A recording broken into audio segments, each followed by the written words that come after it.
ನಾವು ಸ್ಟಾರ್ಟಿಂಗ್ ನೋಡಿ, ಇದು ಉನಕೋಟಿ, ತ್ರಿಪುರಾ ಜಿಲ್ಲೆ, ಉನಕೋಟಿ ಜಿಲ್ಲೆ ಅಲ್ಲ, ಅದು ತ್ರಿಪುರಾ ಸ್ಟೇಟು, ಉನಕೋಟಿ ಡಿಸ್ಟ್ರಿಕ್ಟು ಇರೋಂಥ ಜಾಗ ಉನಕೋಟಿ. ಉನಕೋಟಿ ಅಂದರೆ ಏನಪ್ಪ ಅಂದರೆ ಲೆಸ್ ದ್ಯಾನ್ ಕ್ರೋರ್ ಅಂತ, 1 ಕೋಟಿಗೆ 1 ಕಮ್ಮಿ ಅಂತ ಅನ್ನೋದಕ್ಕೆ ಉನಕೋಟಿ ಅಂತ ಹೇಳ್ತಾರೆ ಬಂಗಾಳಿಯಲ್ಲಿ.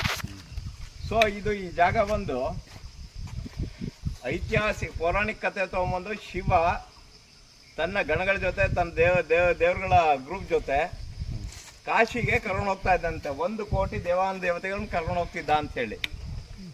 ಆದರೆ ಈ ಜಾಗಕ್ಕೆ ಬಂದಾಗ ಹಾಲ್ಟ್ ಆಗ್ತಾರೆ, ವಾಸ್ತವ್ಯ ಓಡ್ತಾರೆ. ಅವನೊಂದು ಕಂಡೀಷನ್ ಆಗ್ತಾನೆ, ನಮ್ಮ ಟೂರ್ ಹೇಳ್ದಂಗೆ ಬೆಳಗ್ಗೆ ಬಿಟ್ಟು ಹೋಗ್ತೀವಿ ನಿಮ್ಮನ್ನ ಅನ್ನಂಗೆ. ಬೆಳಗ್ಗೆ ಆ ಟೈಮಿಗೆ ಆ ಜಾವದಲ್ಲಿ ನೀವು ಎದ್ದು ಬಂದರೆ ನಾನು ಕರ್ಕೊಂಡು ಹೋಗ್ತೀನಿ, ಇಲ್ಲಾಂದರೆ ಬಿಟ್ಟು ಹೋಗ್ತೀನಿ ಅಂತ ಸ್ಟ್ರಿಕ್ಟಾಗಿ ಹೇಳಿರ್ತಾನೆ. ಬಟ್ ಯಾರು ಒಳ್ಳೆ ಪ್ಲೇಸು, ಭಾಳ ತಂಪಾಗಿರುತ್ತೆ, ನೀರು ಹರಿತಾ ಇರುತ್ತೆ, ಯಾರು ಬರೋದಿಲ್ಲ ಬೆಳಗ್ಗೆ ಎದ್ದು. ಸೊ ಅವ್ರನ್ನೆಲ್ಲ ಬಿಟ್ಟು ಹೊರಟೋಗ್ತಾನೆ. ಹಾಗಾಗಿ ಶಿವನ ಬಂದ್ಬಿಟ್ಟು 99 ಕೋಟಿಗಳು ಇದಾದ ದೇವಾನ ದೇವತೆಗಳದ್ದು ವಿಗ್ರಹಗಳಿದೆ ಅಂತ ಇಲ್ಲಿ ಸಿಕ್ಕಾಪಟ್ಟೆ ಏರಿಯಾದಲ್ಲೇ ಸಿಕ್ಕಾಪಟ್ಟೆ ಇದಾವೆ. ಇದು ಯಾವಾಗ ಇದು ಮಾಡಿದ್ರು ಗೊತ್ತಿಲ್ಲ.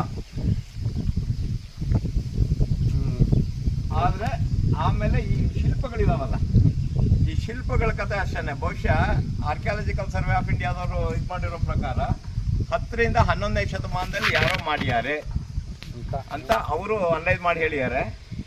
ಬಟ್ ಬ್ಯೂಟಿಫುಲ್ ಪ್ಲೇಸ್, ತುಂಬ ಸುಂದರವಾದ ಜಾಗ.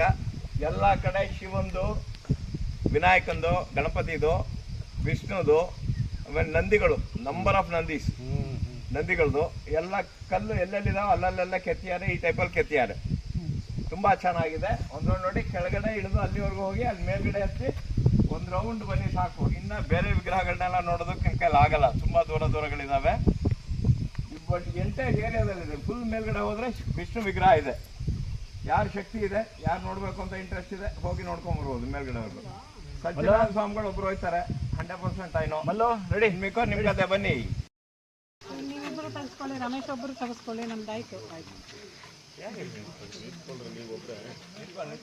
ಇವರಿಬ್ರು ನಿಂತಾರೆ, ತೆಗೆದುಬಿಡಿ.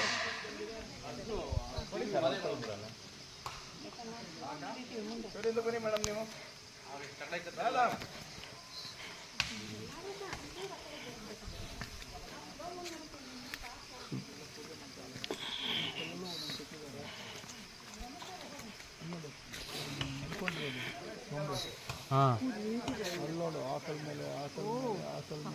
ಎಲ್ಲ ಕಲ್ಲು ಮೇಲೂ ಒಂಥರ ಗೊಂಬೆ ಇದೆ. ಆದರೂ ರೈಡಿಸ್ ಪೂಜೆ ಮಾಡ್ತಾ ಇದ್ದಾರೆ ಇಲ್ಲಿ.